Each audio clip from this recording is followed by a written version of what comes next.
Steve Jobs was born in San Francisco, California in 1955 and was adopted as an infant. Lumaki siyang may kakaibang curiosity sa technology at electronics. Hindi siya honor student at kalaunan, nag-drop out siya sa college.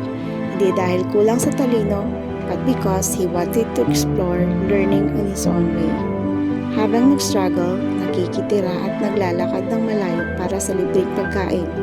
Napasok siya sa isang calligraphy class, isang bagay na wala siyang idea kung magagamit niya balang araw. Sa edad na 21, kasama ang kaibigan niyang si Steve Wozniak, nagsimula sila ng computer company sa loob ng isang garahe. Doon ipinanganak ang Apple. Mula sa maliit na espasyo, naging isang mabilis na lumalagong kumpanya sa mundo ng computers. Pero dumating an unexpected twist. Sa mismong kumpanyang siya ang nagtatag, tinanggal siya, voted out. Separated from the vision he was started.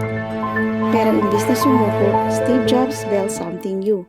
He created Next, a company focused on high-end computers, at doon din nagsimula ang panibagong daan nang ma-acquire niya ang isang struggling animation studio, Pixar.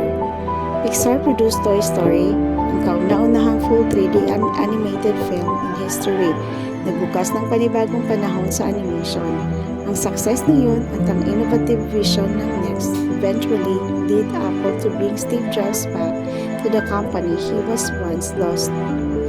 And when he returned, he introduced products that changed the world forever.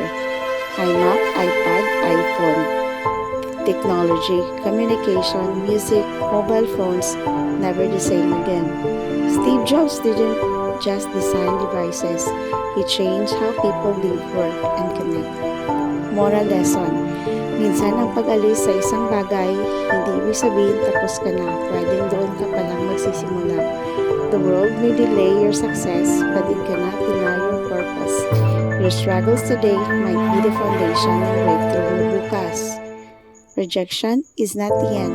Minsan, ito ang daan para bumalik ka ng malakas.